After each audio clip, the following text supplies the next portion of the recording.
Caroline Bellamy's story is one that weaves together love, secrecy, and a descent into darkness, a tragic tale of a young woman whose passions ultimately led her to commit an unthinkable act. Born into a respectable middle-class family in rural Nottinghamshire, Caroline was raised with strict moral expectations and a keen respect for her family's reputation. Elegant and well-educated, she was admired by her community.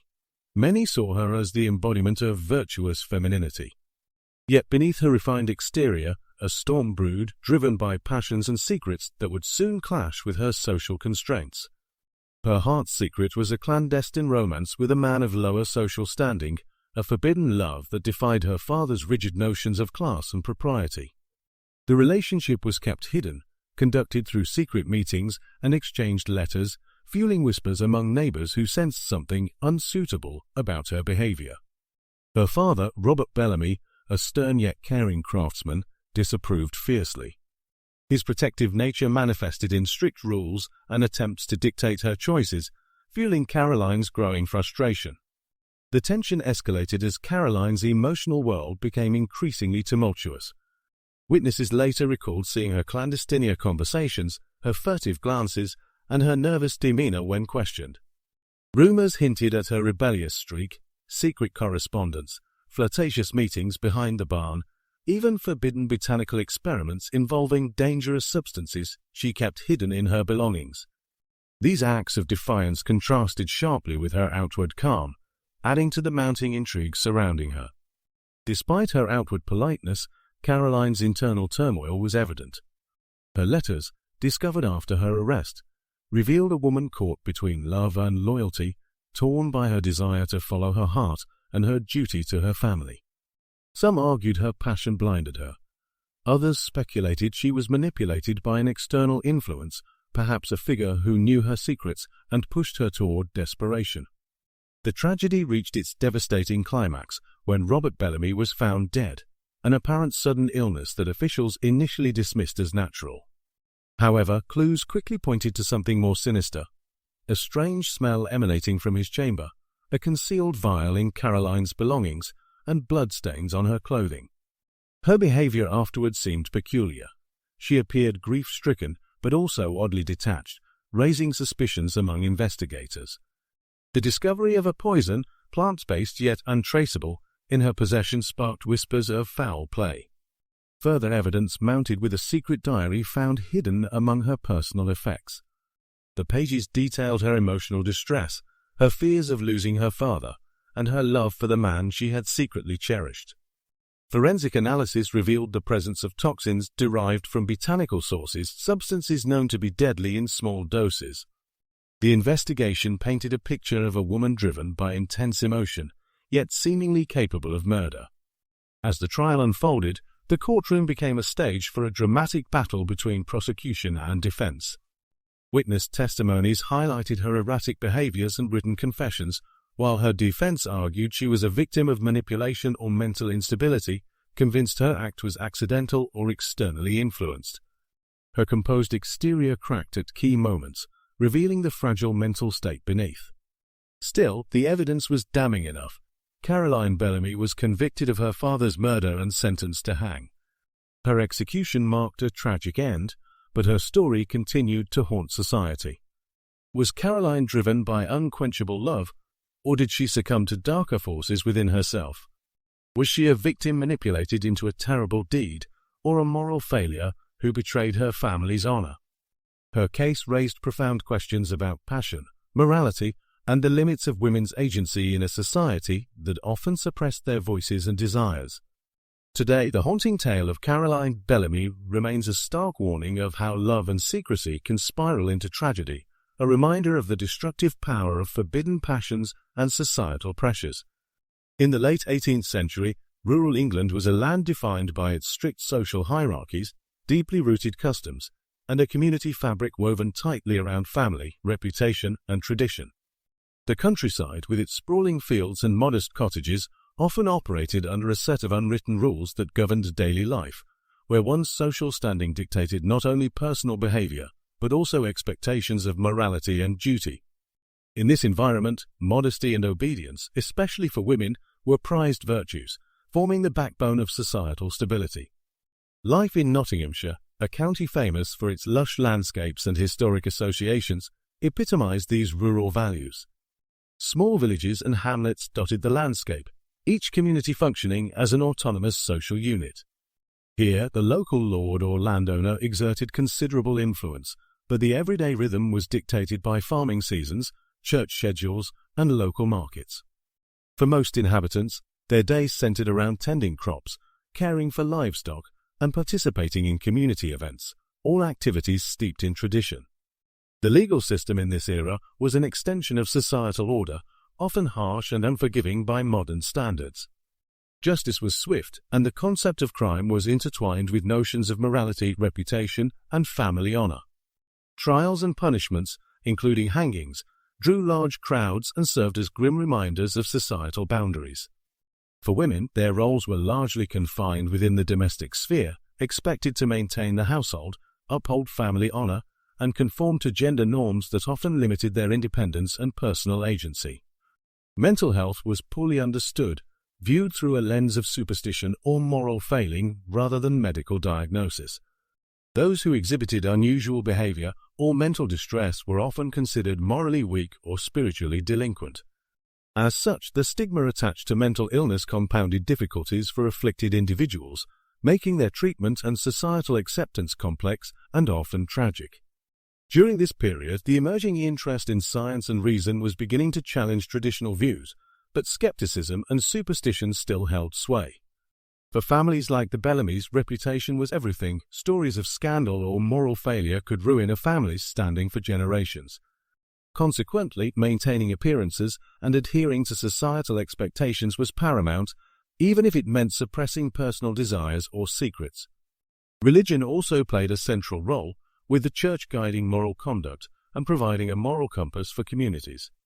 Religious observances, moral sermons, and local customs reinforced the importance of virtue and self-control.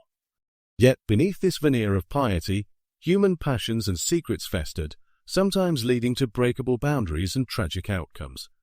In this context, the legal and social landscape created a tense environment where individual desires often clashed with societal expectations.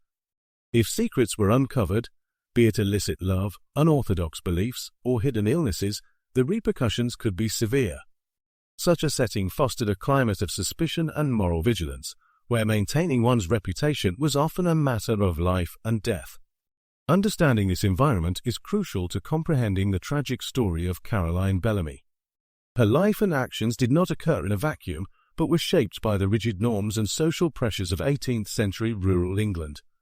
The family portrait captured at the turn of the century was more than just a living room decoration. It was a silent witness to the complexities beneath the surface. Caroline Bellamy stood gracefully beside her father, Robert, both dressed in the finest Victorian attire. Her delicate features, framed by meticulously styled hair, conveyed innocence and obedience. Robert, a sturdy man with a stern expression, looked protective yet intimidating, his hand resting firmly on Caroline's shoulder. The painting exuded an air of respectability, hinting at a harmonious family fossoli. However, beneath this polished exterior lay unspoken tensions and fragile allegiances. Caroline's smile in the portrait, though poised, concealed an undercurrent of unease. Witnesses of the time noted her tendency to shy away from eye contact during family gatherings, and whispers hinted at disagreements between father and daughter that extended beyond mere disciplinary disputes. Robert's unwavering dedication to upholding family honor often clashed with Caroline's emerging independence, which she secretly expressed through clandestine letters and forbidden meetings. Her mother's portrait, hung just a few feet away, revealed a different story. A woman with gentle eyes and a serene expression, she appeared to serve as a calming presence within the household. Yet, subtle clues in family correspondence suggested she too was caught in the web of social expectations, often urging Caroline to conform and avoid scandal. These pressures created an atmosphere of quiet resistance, as Caroline grappled with her own desires and the rigid standards imposed upon her. Adding layers of complexity were the hidden tensions within the household. Servants and distant relatives observed disagreements over household management, but few dared to speak openly. Some noted that Caroline's interactions with her father grew colder over time, especially when her secret romantic pursuits were mentioned. The family's strict adherence to social propriety meant that any deviation from accepted norms was swiftly suppressed, sometimes with harsh words or veiled threats. Further intriguing were the concealed objects found in Caroline's private belongings, letters, botanical samples, and peculiar vials. These artifacts hinted at her clandestine pursuits, perhaps her flirtation with forbidden knowledge or dangerous substances. In the family's eyes, Caroline's behavior had always been seen as spirited, yet these secret items suggested something darker simmering beneath her refined exterior. The portrait itself, with its carefully composed composition, symbolized more than just familial pride. It represented a fragile illusion of unity, masking the growing fractures within the household. Caroline's youthful innocence and her father's authoritative stance were two sides of a coin, each affecting the other in a dynamic that would ultimately spiral into tragedy. In the quiet rural corners of Nottinghamshire, beneath the veneer of respectability and moral propriety, there lay a web of secret passions and hidden resentments that would ultimately ignite the tragic flame of Caroline Bellamy's downfall. To the outside world, Caroline was the epitome of virtue, young, educated, admired by her neighbors for her gentle manners and unwavering devotion to her family's reputation. Yet, beneath this genteel exterior, a turbulent storm brewed, her heart harboring forbidden love and rebellious inclinations that society's strict rules forbade her to express openly. The most dangerous secret Caroline kept was her clandestine correspondence with Thomas, a humble artisan of lower social standing. Their meetings, hidden away in shadowed woods and behind locked garden gates, ignited a passion that contrasted sharply with her gilded social role. Letters exchanged in hurried, trembling script detailed her innermost feelings, longings for freedom, whispers of a future beyond her prescribed station. These communications, carefully hidden away in a concealed compartment of her writing desk, symbolized her burgeoning desire to defy the rigid expectations placed upon her as a young lady of respectable birth. Rumors among the villagers hinted at Caroline's rebellious tendencies, secret meetings with Thomas, late-night walks, and forbidden reading. Her mother, a proud woman bound by tradition, sensed her daughter's restlessness and warned her of the dangers of straying from their social duties. Yet, Caroline's spirit refused to be subdued. With each clandestine encounter, her need for independence grew stronger, fostering a dangerous internal conflict. Obey her family's wishes or follow her heart's turbulent call for rebellion. This emotional turmoil was compounded by her father's unyielding insistence on control. Robert Bellamy, stern and commanding, believed in strict discipline and the preservation of family honor above all else.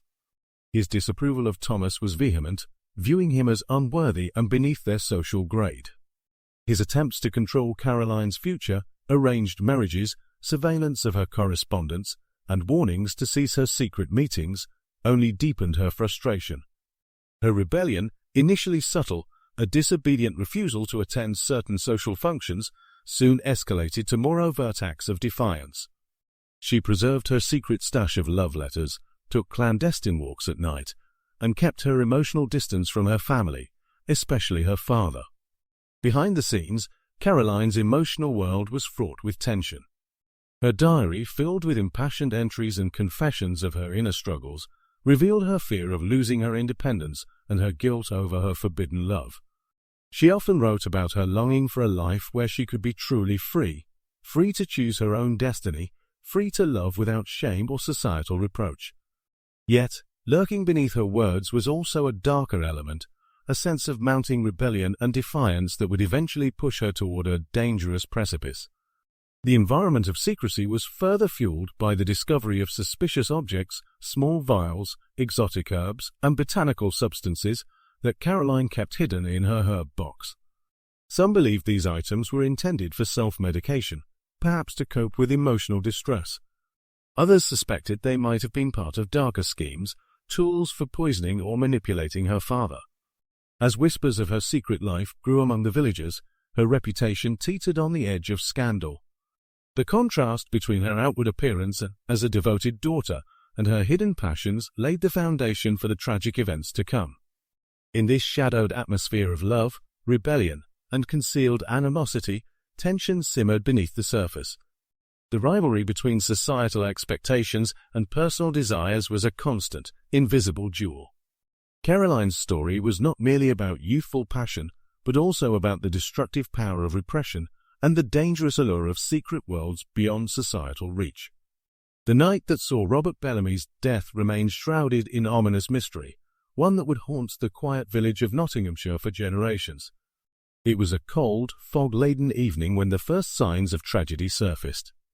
Neighbours reported hearing rustling footsteps late at night, unusual whispers, and the faint clink of glass or metal, sounds that seemed to pierce the stillness of the rural landscape. The following morning, the household was thrown into chaos when Caroline's mother discovered her husband slumped over his workbench, a small vial of unknown liquid beside him. The initial impression was that Robert had suffered a sudden, fatal illness, perhaps a stroke or heart attack. Yet upon closer inspection, unsettling details began to emerge.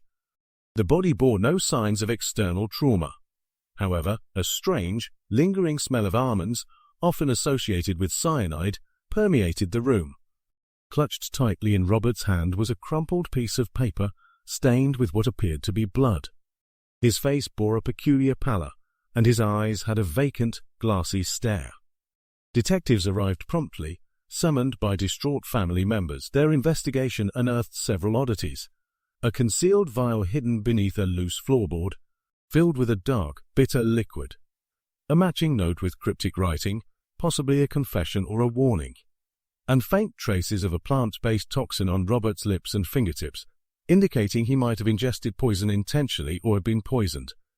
Caroline, meanwhile, was visibly distraught but also oddly detached. Witnesses noted her trembling hands, yet she refused to explain her whereabouts during the hours preceding her father's death. Her behavior puzzled friends and family alike. Was her grief genuine, or did something more complex drive her reactions? A diary found among her belongings hinted at emotional turbulence, her words dense with despair, love, and secret fears. The entries revealed her secret engagement with a man of lower social standing, a relationship her father disapproved of vehemently. As the investigation progressed, forensic experts analyzed the substance in the vial and found it contained botanical toxins unlikely to occur naturally in her household. Combined with the traces on Robert's body, suspicion intensified. The medical examiner's report concluded that Robert Bellamy had been poisoned, likely over several hours, with a slow-acting plant toxin that caused his death by suffocation and organ failure. The community's shock deepened as evidence pointed toward premeditation. The secret letters Caroline had exchanged, uncovered by the authorities, suggested a clandestine plan, perhaps to hasten her father's demise. Yet, whether Caroline had fully intended to kill her father or was manipulated into doing so remained unresolved. Her emotional state, her described confusion and remorse, painted her as a tragic figure caught in a web of secrets and societal expectations. In the days following, as the truth unfolded, the scene at the Bellamy household grew darker. The once respected family was now the subject of gossip and suspicion. The local magistrate's inquest concluded Robert's death was a murder orchestrated by someone close to him. By dawn, Caroline Bellamy found herself accused, arrested, and ultimately charged with her father's murder. The night that saw Robert Bellamy's death was not merely an ending but a catalyst that would alter the course of justice and morality in their tight-knit community forever. As the heavy oak doors swung open, the courtroom filled with a mixture of anticipation and unease. The room was a labyrinth of darkened wood, flickering candlelight, and hushed whispers among the gathered spectators. At the center, Caroline Bellamy sat trembling, her delicate frame barely concealing the tumult of emotions raging within her. The prosecution's tone was sharp, crisp, unfolding a narrative of deceit and malice. Witness after witness stepped forward, neighbors, family members, and acquaintances, each contributing snippets of unsettling testimony. Some recounted Caroline's erratic behavior in the weeks leading up to her father's death, clandestine meetings under the cover of night, furtive exchanges of letters, and her frequent disappearance from her family estate. A particularly striking testimony was from a local herbalist who described finding traces of a plant-based toxin in Caroline's possession, suggesting an intention far darker than mere rebellion. The courtroom's atmosphere grew tense as forensic evidence was presented. A vial discovered hidden in Caroline's belongings contained traces of arsenic, the insidious poison suspected of causing Robert Bellamy's sudden demise. The witnesses' words, layered with emotional intensity, painted a portrait of a young woman torn between her passion and her perceived duty, her secret love affair threatening to overturn her entire world.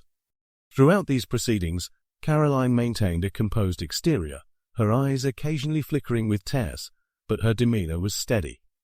Yet moments of visible distress punctuated her calm, such as when she was questioned about her relationship with her father and her whereabouts on the night of the murder. Her defense attorneys argued that her actions might have been the result of external manipulation or mental instability, citing her recent emotional upheavals and the influence of a mysterious confidant whose identity remained guarded. The judge's gavel finally echoed through the courtroom as deliberations reached a climax. The verdict was read with measured authority: guilty of murder. The sentence was inexorable. She was to face the gallows, a brutal end that left no room for clemency. The room descended into a profound silence, broken only by the muffled sobs of some spectators and the stoic stare of Caroline, her face a mask of tragic resignation. As she was led away, the shadows lingered long in the minds of those present. Was justice truly served, or did doubt still creep into the corners of this darkly complex case? The courtroom's echoes lingered, reverberating with questions that time would continue to wrestle with long after the verdict was sealed. Critics argued that societal pressures and the rigid morality of the era might have clouded the true story. Was Caroline a murderer or a victim caught in circumstances she could neither control nor comprehend? The tragedy's ripple effects extended beyond the courtroom. The stark contrast between her earlier innocence and her grim fate illuminated the perilous thin line between morality and tragedy. The shadow of doubt hung heavy. Did justice truly prevail, or did the shadows of societal judgment and moral ambiguity conceal a deeper story? In the aftermath of Caroline Bellamy's tragic execution, her story continued to resonate through the corridors of history, sparking debate, scandal, and profound reflection. Her case became more than a mere criminal trial. It evolved into a mirror reflecting the complex interplay between morality, social expectations, and justice in 18th-century England. As the crowd dispersed and the public mourning faded, the whispers and questions persisted, challenging society's perceptions of guilt, innocence, and the human psyche. The scandal surrounding Caroline's death drew widespread attention, not only because of the sensational nature of her crime, but also due to the societal implications it carried. A young woman from a respected middle-class family, once admired for her intelligence and gentleness, now faced the ultimate punishment, gallows. Her execution was a tumultuous event. Some saw her as a victim of her circumstances, oppressed by her father's rigid control, manipulated by dark secrets lurking behind her genteel facade. Others viewed her as morally culpable, grounding her tragedy in personal moral failure and reckless passion. In the years that followed, writers, reformers, and psychologists revisited Caroline's case, debating the roots of her actions. Some argued that her emotional distress and possible mental instability indicated a tragic lack of agency, an early example that spotlighted the importance of mental health awareness. Others suggested that her secret letters and clandestine meetings pointed to a dangerous conflict between societal expectations and personal desires, a clash that, in her case, spiraled into violence and tragedy. Her story became a cautionary tale about the destructive power of passion when unchecked by societal norms or mental health considerations. Moreover, Caroline Bellamy's case contributed to the evolving discourse on the relationship between crime and morality. It challenged the strict notions of guilt and innocence that often rested solely on observable evidence. Was Caroline truly culpable, or was she a victim manipulated by darker forces beyond her control? Her trial had exposed the limitations of 18th-century forensic science and legal practices, sparking calls for reforms and greater understanding of human psychology in criminal cases.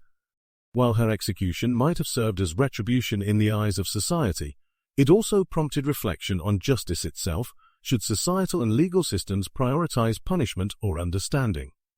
This dark chapter in history also left a lasting legacy in literature and popular culture.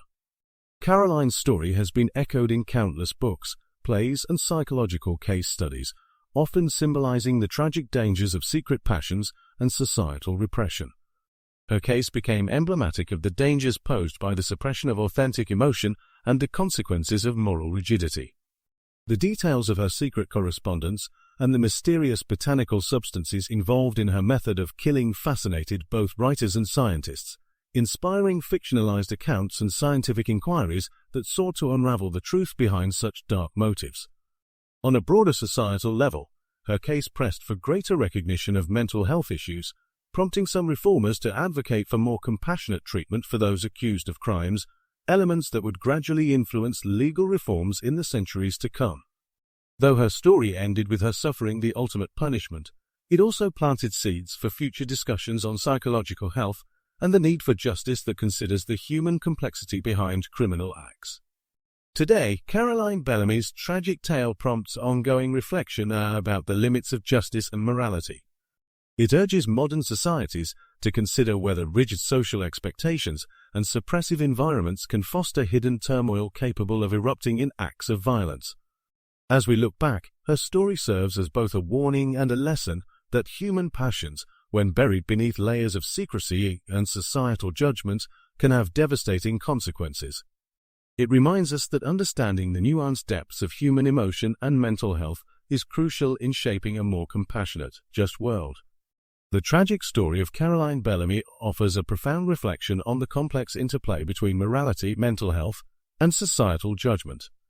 Her case, set against the rigid backdrop of 18th century England, exemplifies how societal expectations and individual passions can collide disastrously, often leaving behind a trail of unresolved questions about justice and human nature. At the heart of Caroline's story lies a tangled web of morality.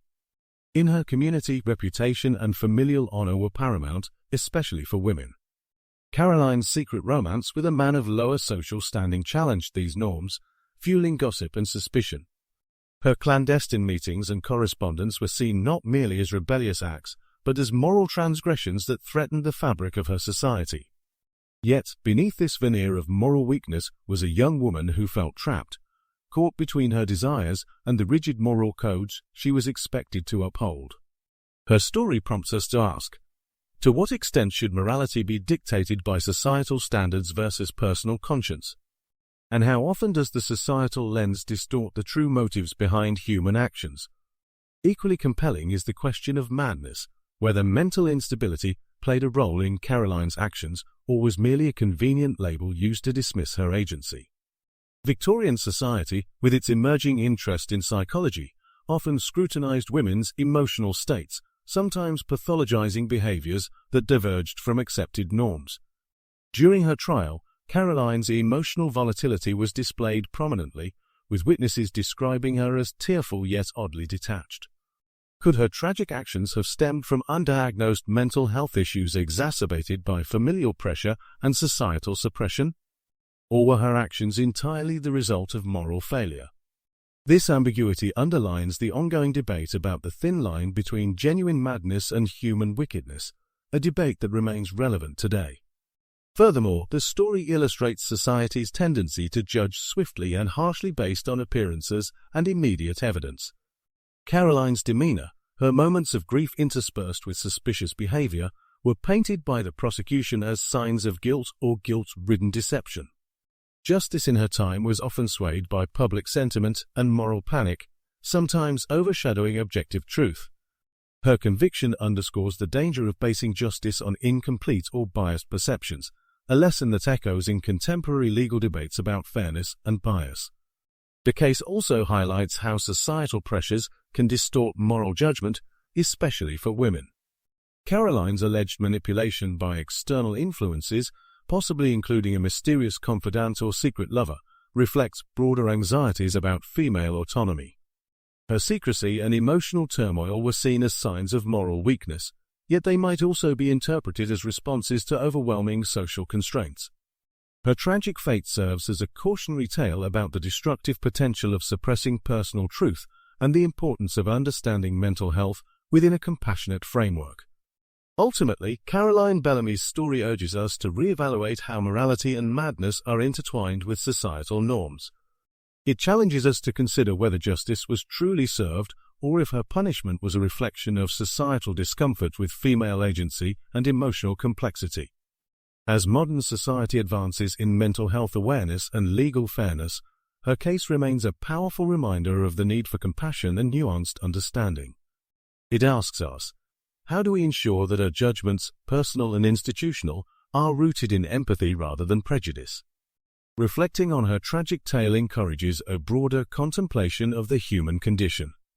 We are reminded that behind every act deemed immoral or mad lies a person shaped by their environment, hopes, fears, and societal expectations. Recognizing this complexity can foster greater empathy and a more just approach to those who, like Caroline, find themselves at society's harshest intersection of morality and madness. Her story endures as a caution and a call to scrutinize our own judgments, ensuring they are guided by understanding rather than superficial appearances.